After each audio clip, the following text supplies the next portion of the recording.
This is lecture 5 of this series on the introduction to textual criticism, and our topic today is the textual groupings in our ancient Greek manuscripts.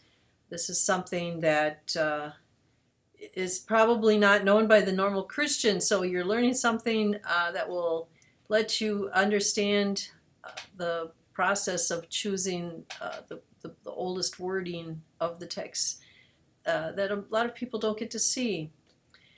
All right, so we move to our first topic. What we're going to do on this first slide is to talk about an example of using textual criticism where the textual groupings are visible. And now you're going to start using some Greek, but it isn't very hard. I think you will be able to do this. A lot of the Greek letters read like the English letters do, or you can figure them out pretty quickly. What you want to do is turn off the video for a second and go to Luke 7:10, although in this case this probably will not be in your footnote because it is not a super important variation, but it does allow you to see the groupings. So go get your Bible and turn there. All right, so we have here on the right-hand side a page out of the UBS Bible. That's the red one. And what we see up here is the text that the editors have decided is the oldest form of the text. You can always disagree with those editors. And here what I've marked with a yellow highlighter, and that doesn't come through very well, but it is the word doulon. Doulon means servant. And you'll see after the word doulon is a footnote. So then we go down into the apparatus, and there you see that same little footnote number 2 next to verse 10. And next to that is the letter A. That letter is like a grade given to each reading. If it's an A, that means that the editors are almost completely certain that they've chosen the oldest form to put into the text. You'll notice the other two are labeled B, so they're a little less certain, but until they get down to C and D, typically they're pretty confident that they've got the right reading. After the reading, doulon, which is the same word as you have up here, right? That's the word servant. Then you have the list of manuscripts that have that reading all the way up until you get to this double slanted line here. I've highlighted in red 3 of them that I want us to notice the most. But before we look at that, we see after the double line, asthenunta doulon. So there's doulon, the same word that's up here, but with another word in front of it. This is the word for sick. So sick servant. And if you'll read your English Bible, you'll see what the context here is that, well, yes, everyone knows that that servant is sick, but here some ancient manuscripts actually call him sick at this point rather than just servant. And I've highlighted A, C, and Biz for examples of that of manuscripts that have that reading. So let me go through it on this side over here. P75, Sinaiticus, which is abbreviated with an aleph, and Vaticanus, abbreviated with B, are typically manuscripts that belong to the Alexandrian tradition. So that's one of the 4 main traditions that manuscripts fall under, and they read servant. Alexandrinus, Codex A, is a 5th century manuscript. It often has early Byzantine readings. It's usually thought to be the earliest source of readings that end up being part of the Byzantine text.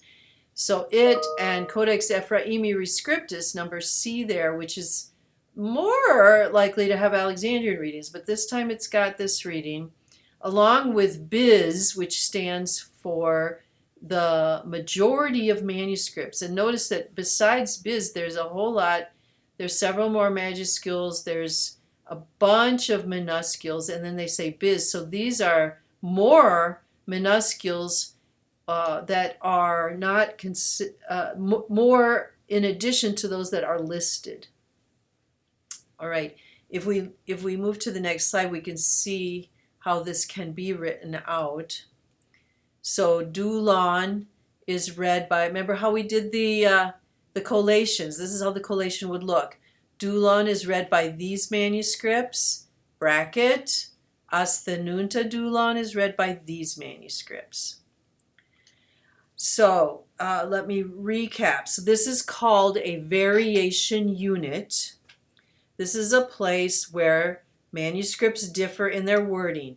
The most important of these you will find in the footnotes of your Bible, but there are many that are less important, and we don't typically note them in Bible footnotes.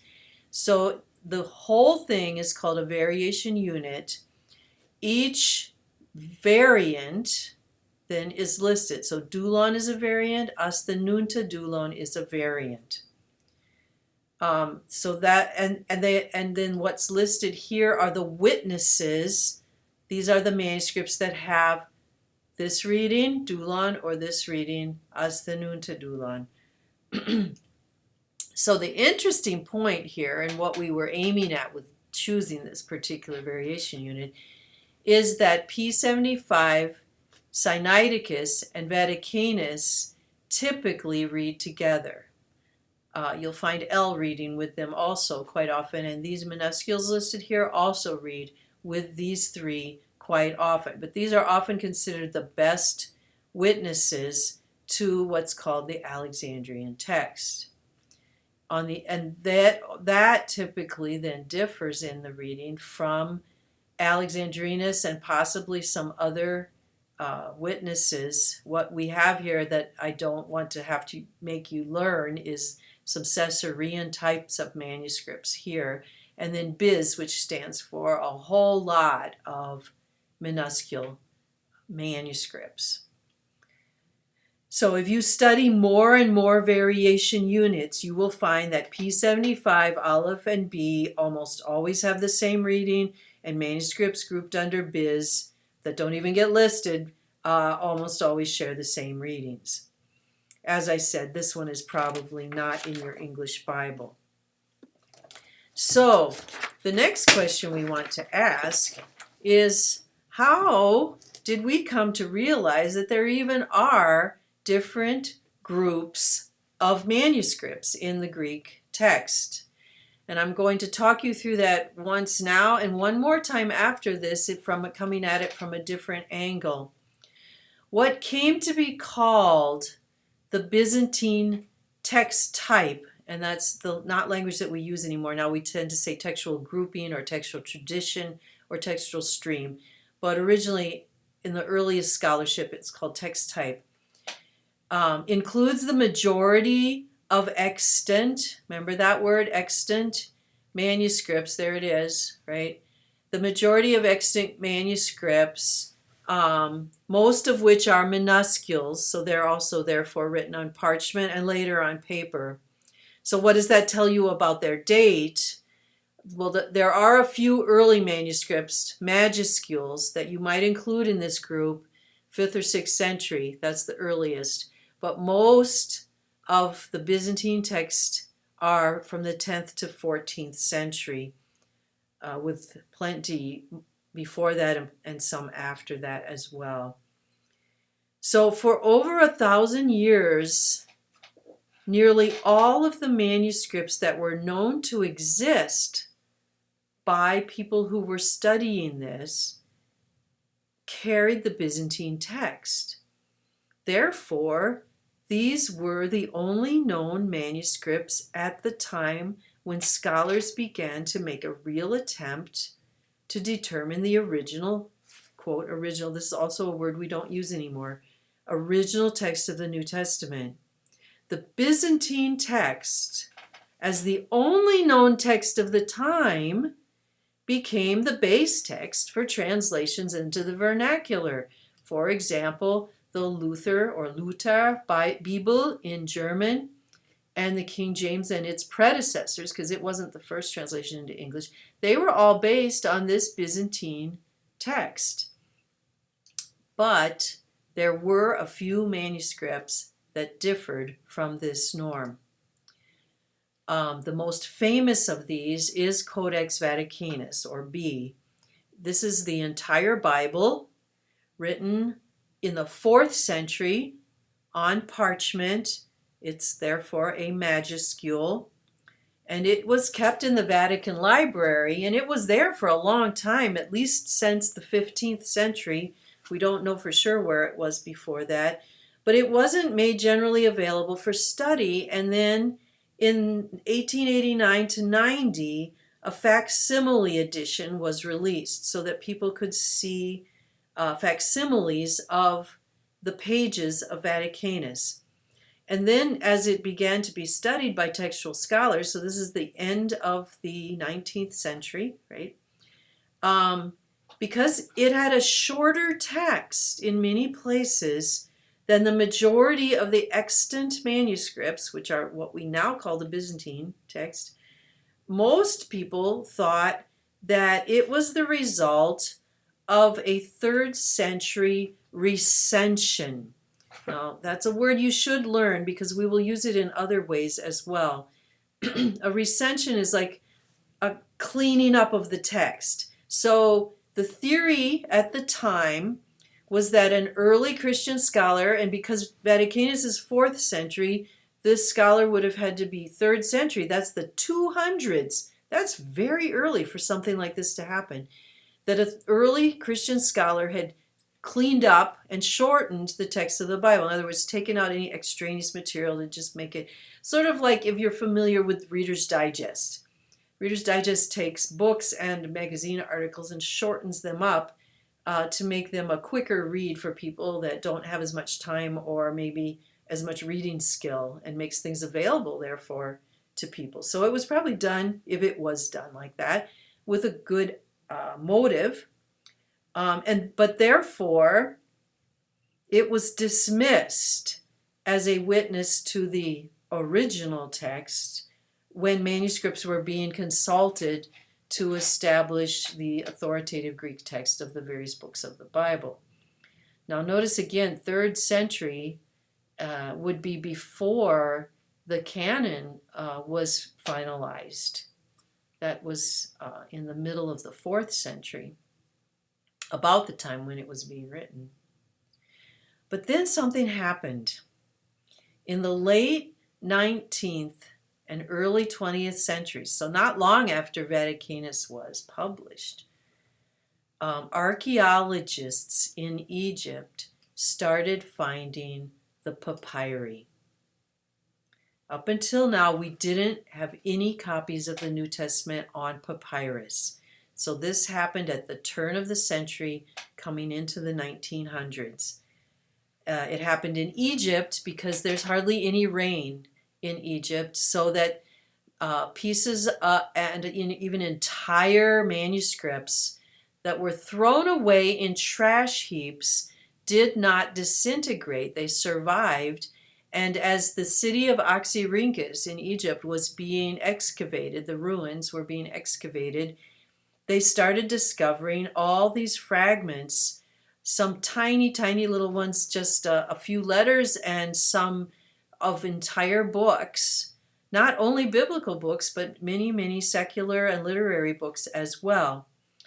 Some of these papyri date back as early as the 2nd century, the 100s, making them the oldest extant copies of many biblical books, including Old Testament Septuagint copies.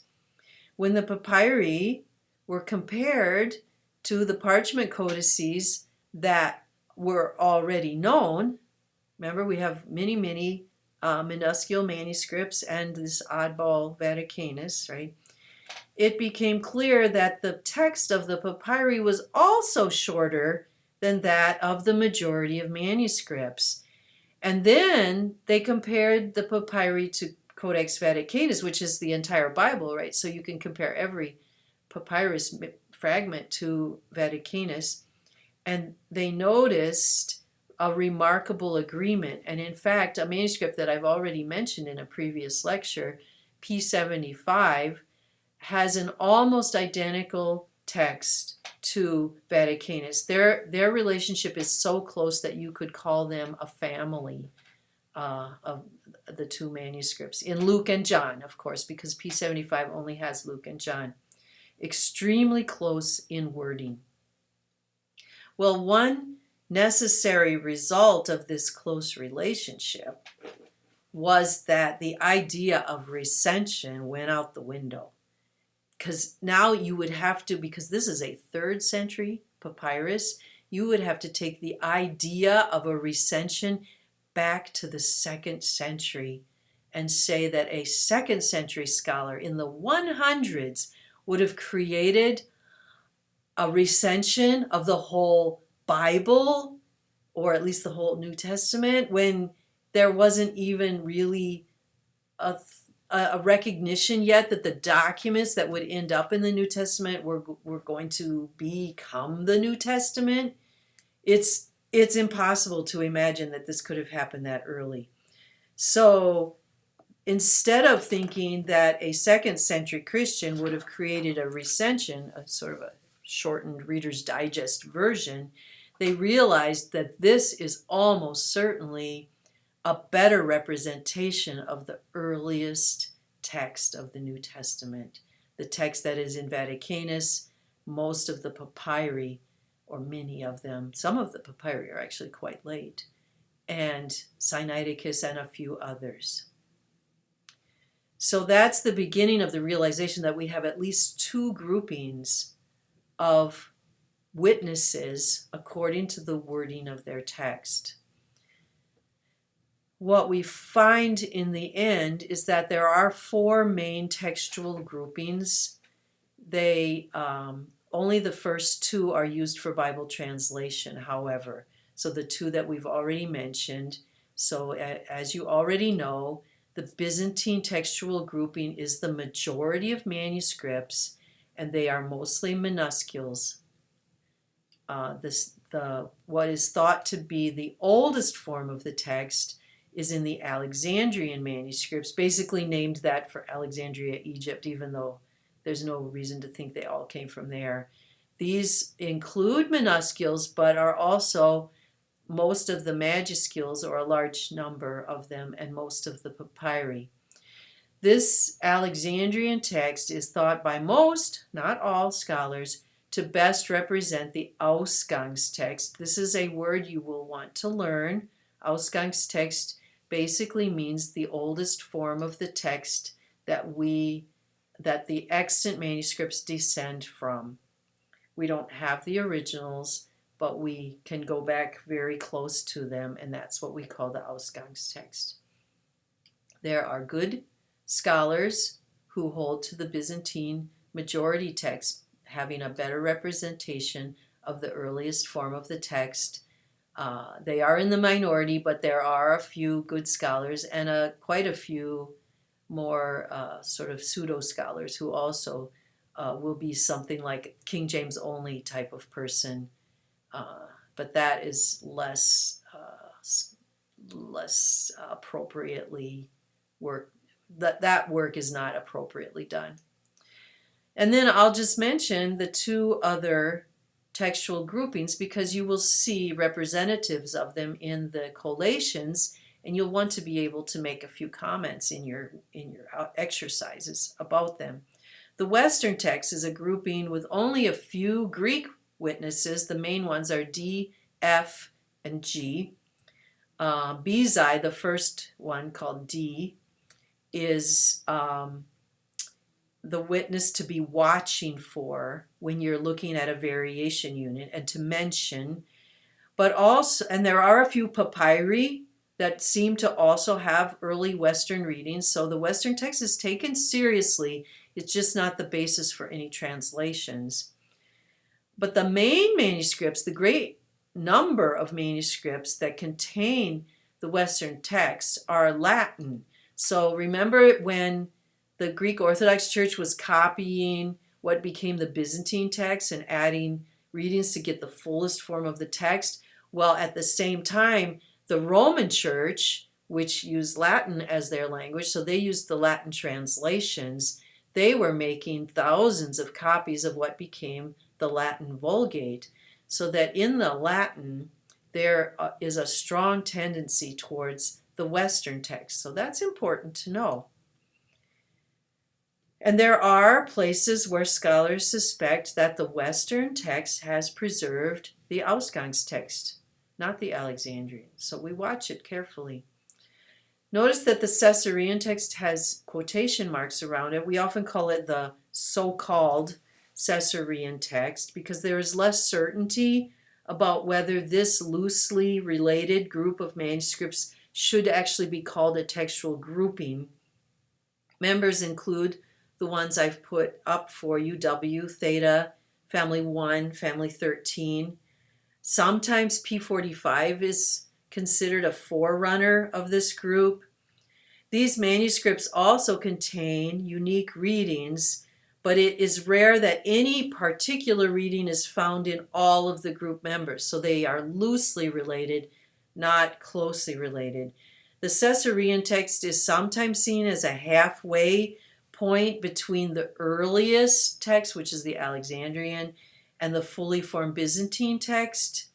Others would locate it geographically. For example, my scholarship has pretty clearly placed Family 1 in Caesarea in the 3rd century.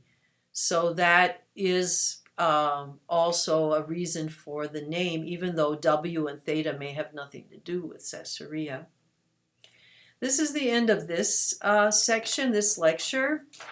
And what we will do then for the final lecture in the text critical section is to look at another variation unit and work through establishing the text with it, which will be important for exercises and papers that those who do this class for credit will be creating.